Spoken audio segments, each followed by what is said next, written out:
हरे कृष्णा भक्तों, आज हम लोग करेंगे एकादशी व्रत कथा। एकादशी व्रत कथा भक्तों सब लोग प्रेम पूर्वक सुनना भक्तों। एकादशी व्रत कथा सुनने का भी बहुत पुण्य प्राप्त होता है।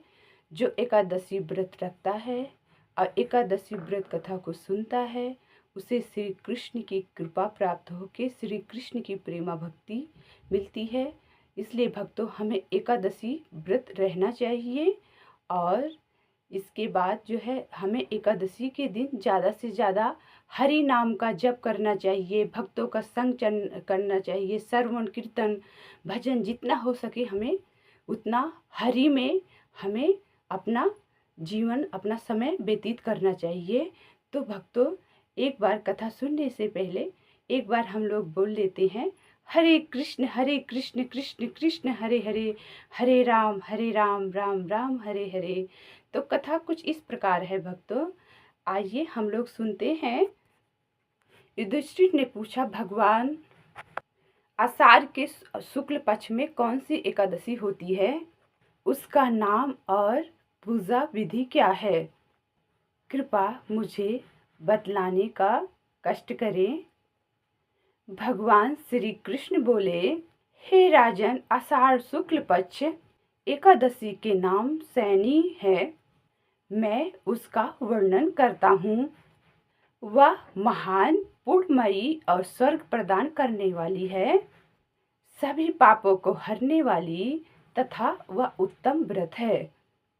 आषाढ़ शुक्ल पक्ष सैनी एकादशी के दिन जिन्होंने कमल पुष्प पे कमल लोचन भगवान विष्णु का पूजन तथा एकादशी का उत्तम व्रत किया, उन्होंने तीनों लोकों में तीनों सनातन देवताओं का पूजन कर लिया। हरिसैनी एकादशी के दिन मेरा एक स्वरूप राजा बलि के यहाँ रहता है और दूसरा स्वरूप क्षीर सागर में शेषनाग के सैया पर रहता है। तब तक शयन करता है जब तक आगामी कार्तिक की एकादशी नहीं आ जाती है।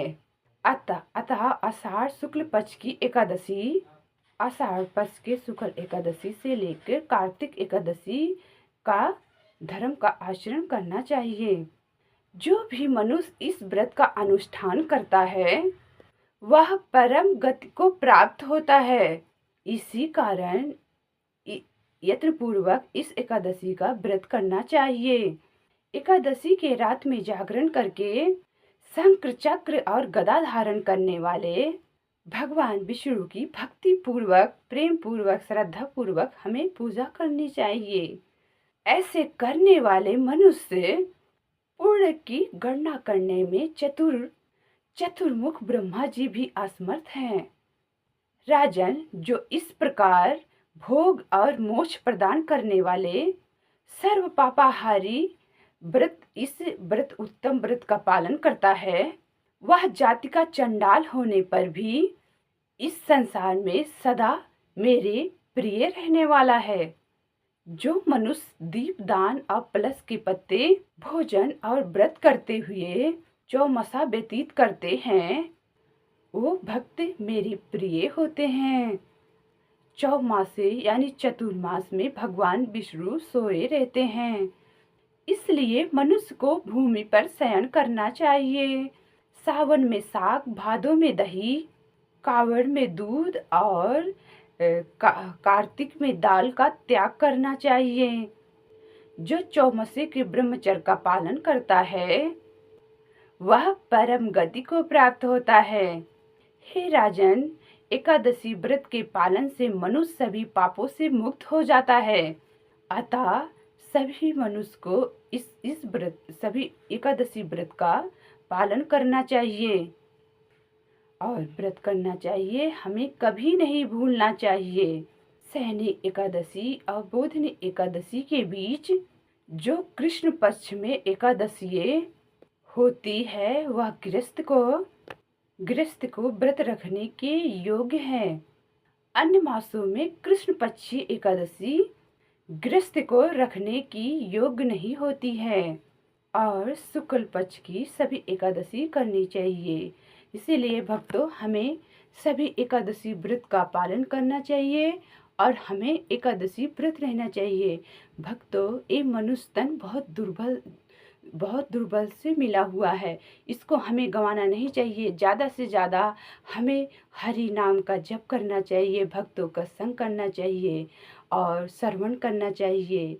और जितना हो सके भक्तों हमें श्री कृष्ण की प्रेमा भक्ति प्राप्त करने के लिए प्रयास करना चाहिए। श्री कृष्ण की प्रेमा भक्ति पाने के लिए हमें एकादशी व्रत का पालन करना पड़ेगा और सबसे सरल विधि है हरे कृष्ण महामंत्र की जप करना पड़ेगा। भगवान स्वयं कहे हैं इस मंत्र में मैं स्वयं साक्षात हूँ। और इसलिए भक्तों आप लोग व्रत रहिए एकादशी। और जो है क्या नाम है, एकादशी व्रत रखने का टाइम है, हमें एकादशी व्रत टाइम पे रखना चाहिए और जो द्वादशी के दिन होता है हमें टाइम पे पारण करना चाहिए भक्तों। तो जो है क्या नाम है, इसलिए भक्तों एकादशी व्रत रहिए। अगर आपको कथा अच्छी लगी हो तो भक्तों लाइक जरूर कर देना। और भक्तों सब लोग बोलो हरे कृष्ण कृष्ण कृष्ण हरे हरे, हरे राम राम राम हरे हरे, हरि हरि बोल।